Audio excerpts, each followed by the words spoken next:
Okay so students, इससे previous video में मैंने आपके साथ अस्थमा और उसकी पैथोफिजियोलॉजी और थोड़ा सा उसकी ट्रीटमेंट स्ट्रेटजीज की बात की है। अब टर्न बाय टर्न जो हमारी ट्रीटमेंट स्ट्रेटजीज हैं हम उनको एक्सप्लेन करते जाएंगे। सबसे पहले हमने कहा हम क्या यूज कर सकते हैं, सिम्पैथेटोमिमेटिक्स यूज कर सकते हैं। यानी पहली चॉइस हमारे पास ये थी कि हमने क्या यूज करने हैं, ब्रोंको डायलेटर यूज करने हैं। और ब्रोंको डायलेटर इसलिए यूज करने हैं कि अस्थमैटिक पेशेंट को बहुत स्वेयर ब्रोंको कंस्ट्रक्शन का सामना होता है।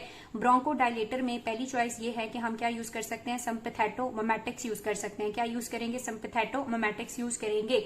ये जो सिम्पैथेटोमिमेटिक्स हम यूज करेंगे, इनका क्या मैकेनिज्म ऑफ एक्शन है।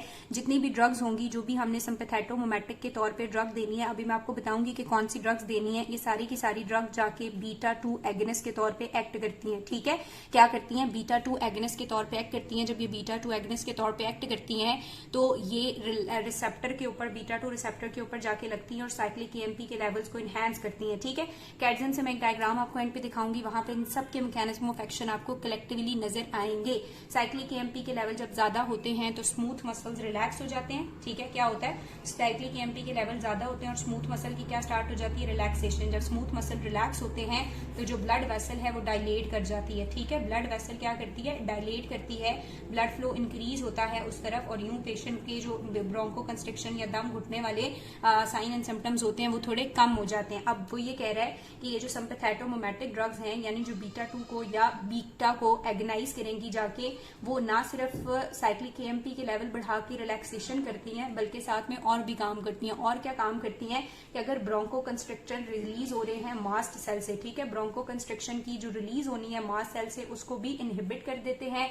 साथ ही साथ म्यूकोसिलरी ट्रांसपोर्ट को भी इनहेंस करते हैं और अगर कोई माइक्रोवेस्कुलर लीकेज हो रहा है तो इसको इनहिबिट करेंगे। ठीक है, क्या करते हैं, म्यूकोसिलरी ट्रांसपोर्ट को भी इनहेंस करते हैं ताकि अगर उसकी वजह से कोई ऑब्स्ट्रक्शन है तो वो ना रहे। सो म्यूकोसिलरी ट्रांसपोर्ट को इनहेंस करेंगे और कोई माइक्रोवेस्कुलर लीकेज अगर वहां पे है जो कि एडिमा वगैरह को कॉन्ट्रीब्यूट कर सकता है तो माइक्रोवेस्कुलर लीकेज को भी इनहिबिट करेंगे। तो ये क्या है, सिम्पैथेटोमिमेटिक के मैकेनिज्म ऑफ एक्शन है।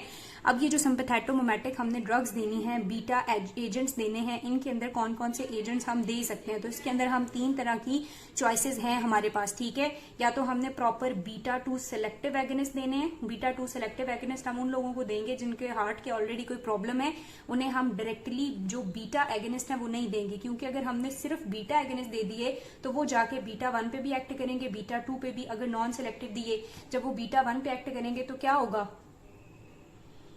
बीटा 1 कहाँ होता है, बीटा 1 होता है जी आपके हार्ट पे। और अगर ऑलरेडी उनको दिल का कोई मसला है तो हार्ट रेट इनहेंस हो जाएगा, सो टैकीकार्डिया, ट्रेमर्स और इस तरह की सिचुएशंस हो सकती हैं। सो अगर हार्ट रिलेटेड कोई इशू है पेशेंट को तो फिर हमने सिलेक्टिव बीटा 2 एगनिस्ट देने हैं। ये जो सिलेक्टिव बीटा 2 एगनिस्ट हैं ये फर्दर आगे से 2 तरह के होते हैं, या शॉर्ट एक्टिंग भी होते हैं और या लॉन्ग एक्टिंग भी होते हैं। अगर हमारे पास इतना स्वेयर अटैक नहीं है, ठीक है, तो फिर हम शॉर्ट एक्टिंग को प्रेफर करते हैं। और स्वेयर अटैक स्टेटस एस्थमाटिकस है जिसमें अस्थमा का प्रोलॉन्ग अटैक होता है, तो फिर हमने लॉन्ग एक्टिंग बीटा 2 एगनिस्ट देने हैं। शॉर्ट एक्टिंग में हमारे पास कौन से आ जाते हैं, ये पूछे जाते हैं एससीक्यूज वगैरह में कि लिस्ट करें 2 शॉर्ट और 2 लॉन्ग एक्टिंग बीटा 2 एगनिस्ट को। तो शॉर्ट एक्टिंग में हमारे पास आ जाते हैं एल्ब्यूटेरॉल, ठीक है, और दूसरा हमारे पास आता है मेटाप्रोटेरॉल। ठीक है, एल्ब्यूटेरॉल और मेटाप्रोटेरॉल। जबकि लॉन्ग एक्टिंग जो है इसके अंदर आ जाता है सेलमेटेरॉल, उसके अलावा फॉर्मेटेरॉल। ठीक है, एक दो नाम आप लोग और भी बुक से देख लीजिएगा। ये शॉर्ट एक्टिंग और लॉन्ग एक्टिंग बीटा 2 एगनिस्ट होते हैं। इसके अलावा हमारे पास नॉन सेलेक्टिव भी होते हैं। नॉन सेलेक्टिव में हमारे पास क्या होंगे, बीटा नॉन सेलेक्टिव या फिर अल्फा बीटा दोनों पे एक्ट करेंगे। नॉन सेलेक्टिव में कहता है आपके पास कौन सा आ जाता है, एफिडेनिन आ जाता है। ठीक है, एपिडेफ्रीन आ जाता है और एपिनेफ्रीन आ जाता है। ये भी हम यूज कर सकते हैं, ओरली ये इफेक्टिव है। जो एपिडेफ्रीन है इसका लॉन्गर ड्यूरेशन होता है, लेकिन जो एपिनेफ्रीन है वो नॉन सेलेक्टिव है, तो वो हम इसलिए ज्यादा प्रेफर नहीं करते कि वो बीटा 1 की वजह से बहुत सारे हार्ट रिलेटेड एडवर्स इफेक्ट करेगा। ठीक है, इसको इसलिए प्रेफर नहीं किया जाता। अब अगर हम ये बीटा एगनिस्ट जो हैं ये ज्यादा दे दें तो क्या होगा, बुक के अंदर इसके एडवर्स इफेक्ट भी बताए हुए हैं। एडवर्स इफेक्ट आपको एएनएस से अच्छी तरह याद है कि अगर हमने बीटा एगनिस्ट ज्यादा दे दिए और बेशक बीटा 2 सेलेक्टिव भी दिया है ना और बहुत हाई कंसेंट्रेशन में दिया है, तो ये भी जाके बीटा 1 को स्टिमुलेट कर देता है। जब ये बीटा 1 को स्टिमुलेट करेगा तो जाहिर है क्या होगा, टैकीकार्डिया होगा।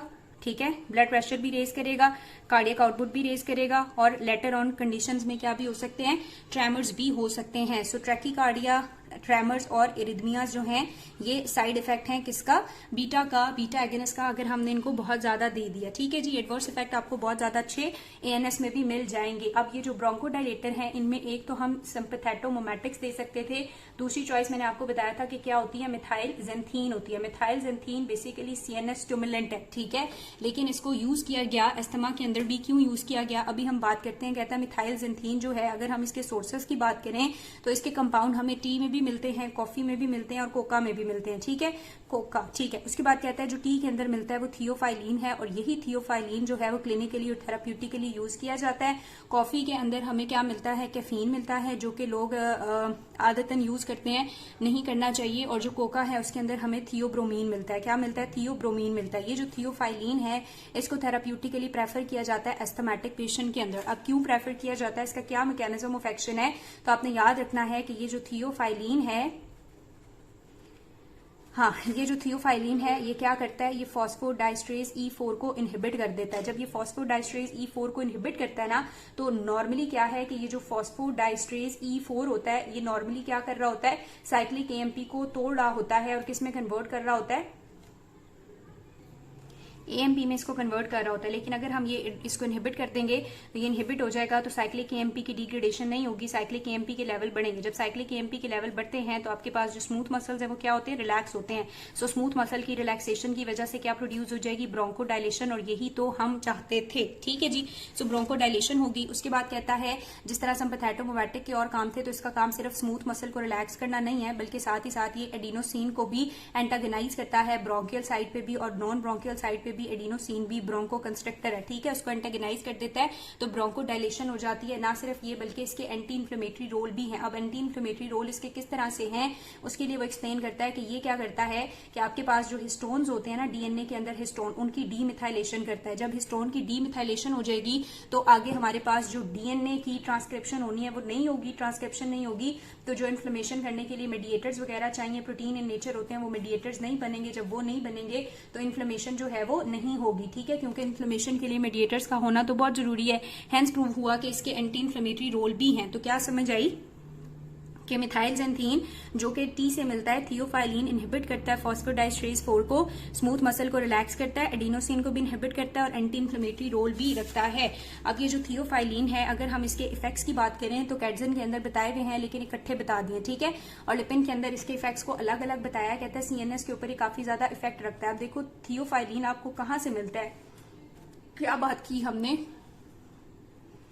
लेस डोज में, मॉडरेट में, मॉडरेट टू हाई डोज में, और बहुत टॉक्सिक डोज में ले लेंगे तो क्या होगा। हमने कहा थियोफाइलिन हमें टी से मिलता है। जब हम चाय पीते हैं तो क्या होता है, शुरू में अगर हमने थोड़ी नॉर्मल डोज ले ली हुई है तो हमें क्या मिलता है, कॉर्टिकल एरोजल होता है। ठीक है, कॉर्टिकल एरोजल होता है, आप अलर्ट हो जाते हो और फटीग कम हो जाती है। ऐसा ही होता है ना, दिमाग खुल जाता है थोड़ा, और वो जो थकान होती है, फटीग होती है, वो कम हो जाती है। अब अगर हम मॉडरेट टू हाई डोजेस में बात करें, थोड़ी ज्यादा पी ली हमने चाय, तो क्या होना शुरू हो जाएगी, थोड़ी नर्वसनेस होना शुरू हो जाती है, ट्रेमर्स भी हो सकते हैं और इंसोम्निया। आपने सुना होगा, बहुत सारे लोग कहते हैं नहीं भी हमने रात को चाय नहीं पीनी, हमें नींद नहीं आती, क्योंकि ये इंसोम्निया कॉज करता है, सीएनएस को एक्साइट रखता है। ठीक है, उसके बाद कहता है बहुत टॉक्सिक डोजेस में अगर हमने इसको दे दिया तो ये मेड्यूला की स्टिमुलेशन कर देता है। मेड्यूलरी स्टिमुलेशन के बाद कन्वर्जन्स भी कर सकता है और इवन के डेथ की तरफ भी आपको लेके जा सकता है। ठीक है, दूसरी बात है कार्डियोवास्कुलर सिस्टम के ऊपर थियोफाइलिन के क्या इफेक्ट हैं, तो कार्डियोवास्कुलर पे कहता है दोनों आइनोट्रोपिक इफेक्ट भी हैं इसके और क्रोनोट्रोपिक इफेक्ट भी हैं। स्मूथ मसल्स को ये रिलैक्स कर देता है। अगर हम स्मूथ मसल्स की बात करेंगे तो स्मूथ मसल्स को क्या करता है, बहुत ज्यादा रिलैक्स कर देता है सारी वेसल्स को, एक्सेप्ट सेरिब्रल वेसल। जो ब्रेन के सेरिब्रल वेसल्स हैं उनको रिलैक्स नहीं करता, बाकी स्मूथ मसल जो जितने भी वेसल्स में हैं उन्हें रिलैक्स कर देता है। अगर हम ग्लैंड्स की बात करेंगे तो ग्लैंड से सिक्रीशन वगैरह को इनहेंस कर देता है, जैसे कि गैस्ट्रिक ग्लैंड से गैस्ट्रिक एसिड की सिक्रीशन को ये इनहेंस करता है। ठीक है, डाइजेस्टिव एंजाइम की सिक्रीशन को भी इनहेंस कर देता है। उसके बाद किडनी की बात करेंगे तो किडनी के ऊपर इसके माइल्ड इफेक्ट हैं बहुत, लेकिन ये जीएफआर के लेवल को बढ़ा देता है और क्या कॉज करता है, डायूरेसिस कॉज करता है। ठीक है, यूरिया की प्रोडक्शन को ज्यादा कर देता है। अब कैटजन के अंदर ये सारी बातें लिखी हुई हैं। ठीक है जी, स्मूथ मसल को रिलैक्स करके ब्रोंकोडायलेशन करता है और स्केलेटल मसल की कॉन्ट्रैक्टिलिटी को इनहेंस करता है। ठीक है, और स्केलेटल मसल की कॉन्ट्रैक्टिलिटी को ये इनहेंस करता है। ये सारे के सारे इसके यूजेस हैं। तो आपको समझ आ रही है कि जो थियोफाइलिन है वो क्या है, इंपॉर्टेंट ब्रोंको डायलेटर है, मिलता आपको की से है, फॉस्फोडाइस्ट्रेस 4 को इनहिबिट करके रिलैक्सेशन करता है, एडिनोसिन को भी एंटागनाइज करता है और एंटी इंफ्लेमेटरी रोल भी है इसका। इतना ही नहीं, इसके डिफरेंट ऑर्गन्स के ऊपर अगर हम इफेक्ट्स की बात करेंगे तो सीएनएस के ऊपर इनिशियल स्टेजेस में तो इसके एरोजल इफेक्ट होते हैं, अलर्टनेस बढ़ाता है, ज्यादा डोजेज में इंसोम्निया, कन्वर्जन जो डेथ भी कर सकता है, कार्डियोवैस्कुलर सिस्टम की कॉन्ट्रैक्टिलिटी भी बढ़ाता है, कार्डियक आउटपुट भी बढ़ाता है, स्मूथ मसल को रिलैक्स करता है, स्केलेटल मसल की कॉन्ट्रैक्शन करता है, ग्लैंड से सिक्रीशन को भी इनहैंस करता है और किडनी के ऊपर एक्ट करके जीएफआर को ज्यादा करके सोडियम की रिएब्जॉर्प्शन को कम करता है। अगर इसी थियोफाइलिन के फार्माकोकिनेटिक फीचर्स की बात करेंगे तो कहते हैं ये जीआईटी से बड़ा वेल एब्जॉर्ब हो जाता है, लेकिन इसकी जो थेराप्यूटिक विंडो है वो बड़ी नैरो है, इसको 5 से 20 mg पर लीटर देना चाहिए, इससे ज्यादा अगर देंगे तो नुकसान हो सकता है। लिवर इसको मेटाबोलाइज करता है, स्मोकिंग हिपैटिक एंजाइम को इंड्यूस कर देती है और अगर एक पेशेंट स्मोक कर रहा है तो इसका मेटाबॉलिज्म इनहैंस हो जाएगा और इसकी जो एफिकेसी है या ड्यूरेशन ऑफ एक्शन है वो कम हो जाएगा। यूजुअल डोज जो हम प्रेफर करते हैं वो 3 to 4 mg पर डीएल होती है। अगर आप ज्यादा दोगे तो बहुत सारे एडवर्स इफेक्ट इसकी वजह से आ सकते हैं। एडवर्स इफेक्ट क्या आ सकते हैं?